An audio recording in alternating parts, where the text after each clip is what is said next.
Hi friends, இன்றைக்கி புதன்கிழமைக்கான shorts வந்து பார்க்கலாம். அந்த ஷார்ட்ஸுக்கு வாய்ஸ் கொடுக்கும்போதே எனக்கு மனசுக்கு கொஞ்சம் கஷ்டமாக தான் இருந்துச்சு சொல்லலாம். என்னென்னா அப்படியே வந்து வீடியோவில் வந்து பாருங்கள். என்னோடய பழைய வீடியோக்குள்ளெல்லாம் வந்து பார்த்திங்கன்னா நம்ம வீட்டு வாசலில் வந்து தரை போட்டிருக்கவே மாட்டோம். சும்மா 2 கல்லை வச்சு தான் வந்து கோலம் போடுவேன். ரொம்ப நெகட்டிவாக இருக்கிற மாதிரிக்கு எனக்கு வந்து ஃபீல் ஆகும். தரை போடணும்னு சொல்லிட்டு எனக்கு வந்து கிட்டத்தட்ட ஒரு 6 வருஷத்துக்கு எனக்கு மேரேஜ் ஆகி 7 வருஷத்துக்கு மேலே ஆயிடுச்சு. மேரேஜ் ஆன புதுசுலேருந்தே எனக்கு ரொம்ப மனசுக்கு வந்து அந்த தரை போட்டே ஆகணும்னு இருந்துச்சு. அது பிறகு வந்து பார்த்திங்கன்னா தீபாவளி கிட்ட தான் வந்து போட்டேன்னு. போட்ட பிறகு வந்து பார்த்திங்கன்னா இப்போ வந்து நம்ம வீட்டு நம்ம தெருவுக்கு வந்து பார்த்திங்கன்னா ரோடு போட ஆரம்பிச்சிருக்காங்க. அதனால வந்து தரையெல்லாம் எல்லாத்தையுமே எடுக்கிற மாதிரிக்கு அன்றைக்கி வந்து ஆயிடுச்சு. இருந்தாலும் மனசு வந்து கொஞ்சம் திடகாத்தமாக வச்சுக்கிட்டு அதுக்குமே வந்து அலோவ் பண்ணியாச்சு. அவங்க வந்து பார்த்திங்கன்னா அந்த ஜேசிபி வச்சு நம்ம தரையில் வைக்கும் பொழுதே அப்படியே 2ஆக வந்து பார்த்திங்கன்னா விரிசல் விட்டுருச்சு. அப்படியே அந்த கேக்கு கட் பீஸ் எடுத்து எடுப்போம் இல்லையா, அந்த மாதிரிக்கே சிமெண்ட் வந்து நல்லா வந்து அப்படியே வந்துருச்சு. அதை நம்ம வந்து ஒன்றுமே பண்ண முடியாது. அவங்க வந்து சைடில் வந்து இப்போ லைட்டாக சைடில் வந்து உடச்சிருந்தா கூட நம்ம ஓரளவுக்கு சிமெண்ட் பூசி வந்து அட்ஜஸ்ட் பண்ணிக்கலாம்.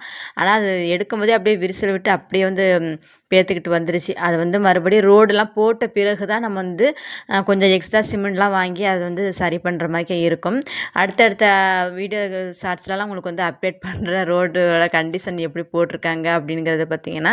அது எடுக்கும்போதே எனக்கு மனசுக்கு வந்து அவ்வளோ ஒரு கஷ்டமாக இருந்தது. ஏன்னா எப்போ நான் வந்து தரை போட ஆரம்பித்தேன்னா அந்த தரப்பட்ட ஒரு 1 மந்த்லேயே வந்து பார்த்திங்கன்னா தெருவுக்குலாம் ரோடு போடணும்னு சொல்லிட்டு ஆர்டர் வந்து வந்துச்சு. நல்லவேளை அப்போ 1 மந்த்லேயே வந்து இடிக்காமல் இருந்தாங்களே, அது வரையும் சந்தோஷம். ஒரு 4, 5 மாதம் எக்ஸ்ட்ரா வந்து இப்போ தான் வந்து கொஞ்சம் பாண்டிச்சேரிக்கெலாம் எலெக்ஷன் டேட் வந்து பார்த்திங்கன்னா நெக்ஸ்ட் மந்த் வந்து 9ஆம் தேதி அப்படின்னு கொடுத்துருக்காங்க. அதனால் அதுக்குள்ளே வந்து மேக்ஸிமம் ஒரு வந்து 1 வீக்குள்ளே வந்து ரோடு போட்டுருவாங்கன்னு நினைக்கிறேன். அடுத்தடுத்த அப்டேட்டாக உங்களுக்கு வந்து கொடுக்குறேன் ரோடோட கண்டிஷன்லாம் எப்படின்னு சொல்லிட்டு. இனிமேல் வாசல் வந்து என்னோடய ஷார்ட்ஸ் ஃபுல்லுலேயும் வந்து பார்த்திங்கன்னா காலையில் எழுந்திரிச்சதோட அப்படியே தண்ணியை தெளித்து விட்டுட்டு ஒரு கோலத்தை ஒன்று போட்டு ஷார்ட்ஸாக கொடுப்பேன் இல்லையா. ஒரு நெருக்கி ஒரு 2 வாரத்துக்கு போட முடியாது அப்படின்னு சொல்லிட்டு அடுத்தடுத்த ஷார்ட்ஸ்லலாம் ரோடு போடுற கண்டிஷன் எப்படி இருக்குது அப்படிங்கிறத உங்களுக்கு வந்து அப்டேட்டாக கொடுத்துக்கிட்டே இருக்கிறேன். இனிமேல் கொஞ்சம் கஷ்டமாக இருக்கும். அந்த காலையில் எழுந்துச்சி வாசலில் கோலம் போட முடியாது அப்படிங்கும்போது கொஞ்சம் கஷ்டமாக இருக்கும். அதன் பிறகு வந்து பார்த்திங்கன்னா நம்ம வீட்டு வாசல்லே வந்து விறகு அடுப்பு வச்சு எடுக்கிறதுக்காக கொஞ்சம் விறகுலாம் வந்து வச்சுருப்போம். அதுவுமே பார்த்திங்கன்னா உடனே க்ளீன் பண்ணிருங்கம்மா அப்படின்னு சொல்லிட்டாங்க. ஏன்னா வந்து அது அந்த லாஸ்ட் அந்த காம்பவுண்ட் வரைக்குமே வந்து ரோடு லென்த்தாக வரும் அப்படிங்கிறதுனால அதையுமே டக்குன்னு எல்லாத்தையும் க்ளீன் பண்ணிருங்கன்னு சொன்னாங்க. அப்புறம் வந்து பார்த்திங்கன்னா மதியம் சாப்பாடு வேலையெல்லாம் முடிச்சுட்டு அதை வந்து எனக்கு தெரிஞ்ச மாதிரிக்கே ஓரளவுக்கு வந்து க்ளீன் பண்ணிவிட்டேன்.